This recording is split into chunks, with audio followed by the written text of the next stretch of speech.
As a doctor मैं बहुत busy होती हूँ, मैं मुंबई से आई हूँ, तो मैं समझ सकती हूँ कि एज ए पॉलिटिशियन सर कितने बिजी होंगे, स्पेशली इन संडे। बस उसके बाद भी सर आए यहाँ पर 15 मिनट तक कहकर 20 मिनट हमने ले लिया उनका, उसके लिए भी बहुत ज्यादा शुक्रगुजार हूँ मैं कलेक्टर सर की सर ने यहाँ सबके लिए इतना ज्यादा वक्त निकाला, और स्पेशली फॉर एजुकेशन। तो एजुकेशन की बात की जाए तो बहुत ज्यादा इम्पोर्टेंस है उसका, जो यहाँ पर बैठा हुआ हर एक पर्सन आकर आपको बोल रहा है। तो क्या बात है इस एजुकेशन में, तो मैं अपनी लाइफ की स्टोरी आपसे शेयर करना चाहूंगी। यहाँ पे आई थिंक बहुत से लोगों को पता भी होगी, आपने यूट्यूब पे देखा होगा, बट मेरी जो स्टोरी है जिंदगी की वो शुरू तब हुई जब मैं 11th स्टैंडर्ड में थी। मैं अपने घर से कॉलेज जाती थी लोकल ट्रेन से। मुंबई की लोकल ट्रेन आपको पता होगी किस तरीके से चलती है वो, और ड्यूरिंग पीक आवर्स जब बहुत ज्यादा रश होता है किस तरीके से लोग उसके अंदर अफरा तफरी का माहौल होता है। मैंने 2008 में अपना एसएससी कंप्लीट किया 92% लेकर। मैंने अपने पूरे एरिया में टॉप किया था उस वक्त, और बचपन से डॉक्टर बनने का ख्वाब था। मेरे जो अब्बू थे वो वेजिटेबल वेंडर थे, उनका एक ठेला था कांदे बटाटे का, और हम 3 बहनें एक भाई हैं।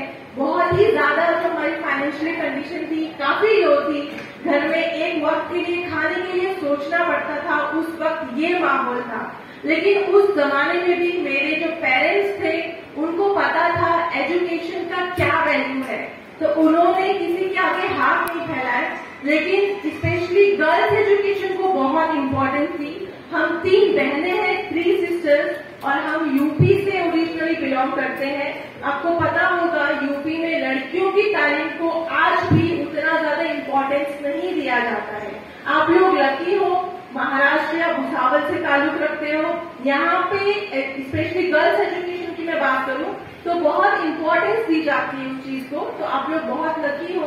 बट मेरी फैमिली में ऐसा नहीं था, लेकिन मेरे पेरेंट्स ने अल्हम्दुलिल्लाह से हमें पढ़ाया, हायर एजुकेशन दी, और इस चीज को, इस जर्नी में हमारे जो रिलेटिव्स थे वो काफी उन्होंने मुखालिफत की। उन्होंने बोला कि आप लोग लड़कियों को क्यों पढ़ा रहे हो, आप लोग को लड़कियों की कमाई खानी है, हम लोग आपसे रिश्ते तोड़ देंगे, यहाँ तक बातें हुई। लेकिन मेरे पेरेंट्स ने उन सारी चीजों को हटाकर सिर्फ इस चीज पर फोकस किया कि हमें अपनी लड़कियों को ताज़ा तालीम देनी है, हायर एजुकेशन देना है। बिकॉज यहाँ पे 2 स्टूडेंट्स ने आके तकरीर की, स्पीचेस दी गर्ल्स एजुकेशन पर, तो मैं उसको हाईलाइट नहीं करना चाहूंगी। अल्हम्दुलिल्लाह से यहाँ पे सबको पता है गर्ल्स एजुकेशन का क्या वैल्यू है, क्या इम्पोर्टेंस है। तो मेरे माँ बाप को 15 साल पहले वो पता था, उन्होंने फोकस किया। हमें 10th स्टैंडर्ड में मैंने टॉप किया, फिर ख्वाब था डॉक्टर बनने का, उसके लिए 11th में एडमिशन लिया। मेरा जो कॉलेज था घर से 15-20 किलोमीटर दूर था, जिसके लिए मैं लोकल ट्रेन से ट्रैवल करती थी। बट एक अनफॉर्चुनेट डे था 7 अक्टूबर 2008। आज 2023 है, मैं 2008 की बात कर रही हूँ, जब मैं 16 साल की थी।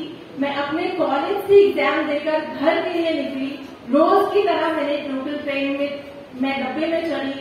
ट्रेन 12 डब्बों की थी, मैं पहले डब्बे में चढ़ी, और जब मेरा स्टेशन आने वाला था मैं अपनी सीट से उठकर दरवाजे की तरफ आना चाही, और उसी दरमियान अचानक मैं उस चलती हुई ट्रेन से गिर पड़ी। उस चलती हुई ट्रेन से गिरने के बाद जब मैंने अपनी आंखें खोली तो जिस ट्रेन में मैं सवार थी वो ट्रेन बहुत नजदीकी से मेरे आंखों के ऊपर से बहुत तेजी से जा रही थी। मैंने डर कर अपनी आंखें बंद कर ली कि क्या पता मैं ट्रेन में बैठकर शायद सो गई हूँ, मैंने कोई बुरा ख्वाब देखा है। और मैंने बहुत यकीन के साथ दुआएं पढ़ना शुरू की कि अल्लाह मैं जब दूसरी दफा आंखें खोलूं तो मैं खुद को ट्रेन के डब्बे में पाऊं। लेकिन एक आजमाइश थी, एक एग्जाम था अल्लाह की तरफ से मेरे लिए। मैंने जब दोबारा आंखें खोली तो मैं रेलवे की पटरी पर पड़ी हूँ, 2 स्टेशन के बीच में, दूर दूर तक कोई नहीं था आसपास। मैं बुर्के में थी, मेरा जो राइट पैर है वो थाई से कट चुका था, और राइट पैर से जो हमारी फीमोरल आर्टरी होती है, वो सबसे बड़ी आर्टरी होती है ब्लड की नस, वो सीरियसली कट चुकी थी उस ट्रेन के पंडियों में आकर। मैं पहले डब्बे में थी, ट्रेन पूरी 12 डब्बों की ट्रेन मेरे पैरों को कुचलते हुए चली गई, किसी ने ट्रेन की चेन नहीं खींची। एक बहुत बड़ा एग्जाम था अल्लाह की तरफ से। मैं कॉन्शियस थी, मैं खुद को देख रही हूँ, कर रही हूँ, आसपास कोई भी मदद के लिए नहीं, क्योंकि मैं 2 स्टेशन के बीच में गिरी थी। लेकिन जब वक्त गुजरा उसके बाद लोग आए, लोग आकर आसपास खड़े हो गए। मैंने बहुत हेल्प मांगी। उस वक्त कॉलेज और स्टूडेंट के पास फोन नहीं होता था, इतना कॉमन नहीं था सेल फोन। मेरे पास फोन नहीं था, मेरे पास डायरी थी, उसमें सब नंबर्स लिखे थे मेरी फैमिली के।